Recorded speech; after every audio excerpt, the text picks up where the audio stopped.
prettiest woman in the building, Moon Griffon, joins us on the show. Thanks, Rob. coming up at 9 on KPEL and on stations across the state. So, Vice President Mike Pence is over in Korea, went to the DMZ, which is a pretty big surprise because, let me tell you, they just stare at each other. These troops who are deployed to be in the DMZ, they bet it's a staring contest. All they do is just look at each other. They take pictures back and forth to see what the other side's doing. And there you have Pence there. They were wearing some gloves, which I thought was weird. I mean, I'm sure it's some kind of custom, but they were both wearing these white gloves, and I'm like, well, what are you touching? What do you not want to get? Maybe you're scared to touch something because you don't want it to hurt you. I don't know. North Korea. I mean, I'll tell you, that guy Kim Jong-un petrifies me, not because of the power I think he has, but because I feel like he doesn't. He cares no more for the people of North Korea. You know what I'm saying? And so it's like, at least us, we know our president's going to make rational decisions because we want to protect the people who live here. I don't think that part of the brain is there for him. Well, the problem with the whole thing with dealing with these, I call them these little rogue countries. Yes. Is the propaganda. Mm-hmm. Okay, they did it. They tested this missile that didn't work. And I'm convinced now, if you go back to Russia's day during the Cold War, they couldn't have fought over. They couldn't have beat me, you, and Brandon probably could have beat them.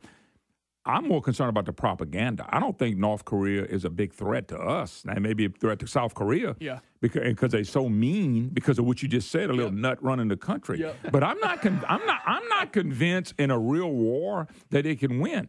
Look at what they did. I went over the pictures. Go look at the pictures. I got the women marching. They got the men marching. They got the big old tanks. They got everything blowing through.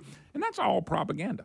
I'm not. Look, it may not be 100% Rob, because I understand if we try to go do something, they can shoot and kill. Yeah. But a lot of them people, you got to believe, are going, what am I fighting for? At least in America with a volunteer army, you know, military, you kind of know what you're going to fight for. There, I don't think you are. So what worries me is more the propaganda.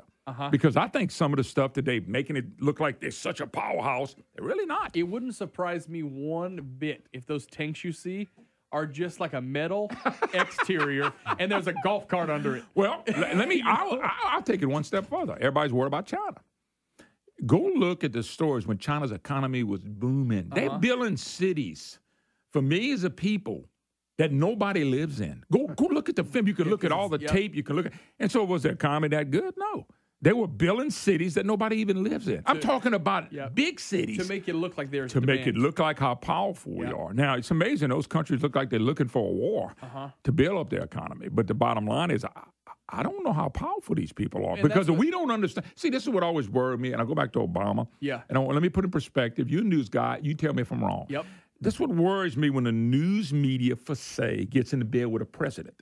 Because the propaganda that comes out in these other countries, I think, happened here. They don't like Trump. Maybe that's a better balancing act. Because when Trump puts something out, they're going to go see if it's right.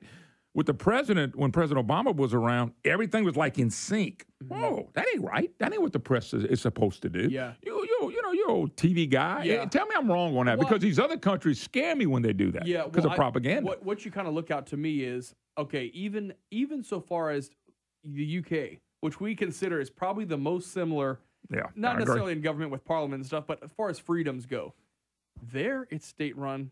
You know, you can't say anything about the Queen unless the palace has confirmed or issued a statement.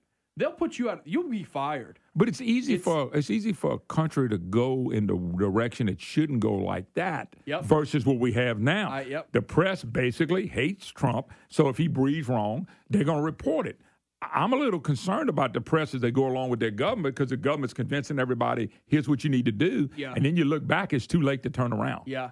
But don't you think North Korea, after looking at the missile, I know we've had things that didn't go right either, but I just want, like you just said about the tanks, they may look good and shiny. Inside, it might be a little go-kart, little Yugo, BB driving around. I told Brandon earlier, I said, the thing about this whole deal is that it's like Disney World.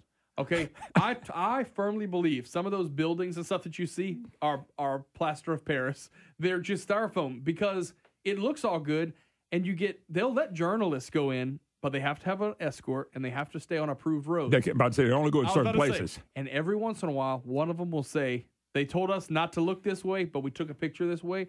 And you see what North Korea really looks like, where a lot of the people, the majority of the people there are really impoverished. They don't know any better because they don't have the internet like we know it, and it's just a hard spot to be in. What do you make of the people who would say, well, what has North Korea actually done to us? Well, because people make the same argument about Syria.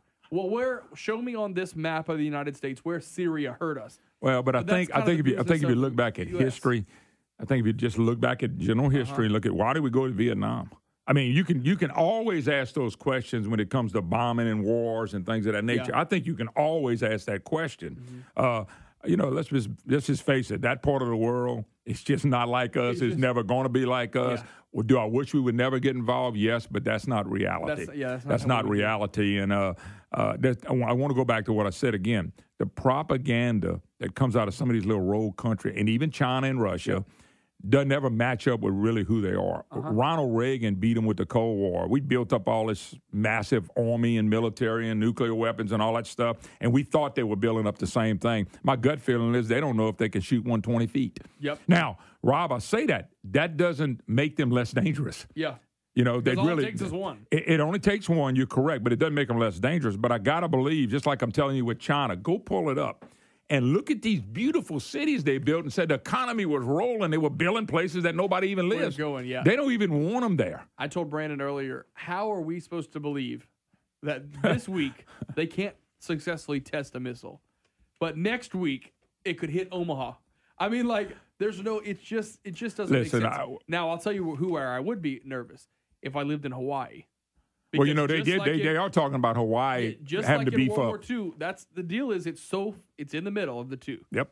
It's so much closer, yet it still is the U.S. It still is a state. You can't. I know we got a military base there, but you can't just go put all your military power in Hawaii. It doesn't work that way. But I'm sure. I'm sure the military would love it. I would think with the beautiful. I know, but I would think with the technology we have, I'm still going to trust, by the grace of God, that the President of the United States and our military people, that he put some really good people around him, that they're watching all this, and they're going to do a very good job of protecting the United States of America, which, by the way, as you said, Hawaii is part of that. Yep. It only concerns me, these other countries, more about the propaganda and the perception here than it does anything happening right now. I know Trump does. I just can't believe Trump's going to go get us in some war. I still don't believe that. I don't think so either. By the way, his popularity is skyrocketing because of this. Well, speaking of technology, there's the thought out there that a U.S. cyber attack could be the reason for the missile launch failure yesterday. But I laughed at that, Brandon, because here we go again. The election was stolen. Russia got involved in that. Now, when I just printed that story, it's funny you said it. Now, all of a sudden, we had something to do with the missile not working right. Do you think that's possible? I don't know. It's very possible. Last week, all the tornado sirens in Dallas County went off. Texas. There was no tornado? No tornado. Cyber attack. And okay. They figured out exactly. They figured out what happened. They saw the code. It sent the activation. Well, you know what? It's easy. It's easy. So Brian, it's easy to bring it up as saying we were attacked, just like it is with the elections. It's easy to say that and get everybody all worked up. Yep. And so the guy embarrasses himself with the missile. I'll tell you, it blows up when it leaves. The problem is until it actually happens. I mean, the election is one thing. Okay, that's really politicized.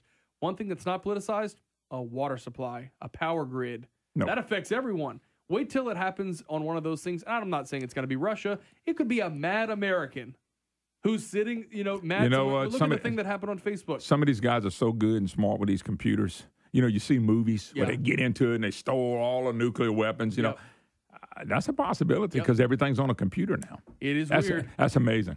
All right, Moon Griffon coming up at 9 o'clock here on our station and across the state.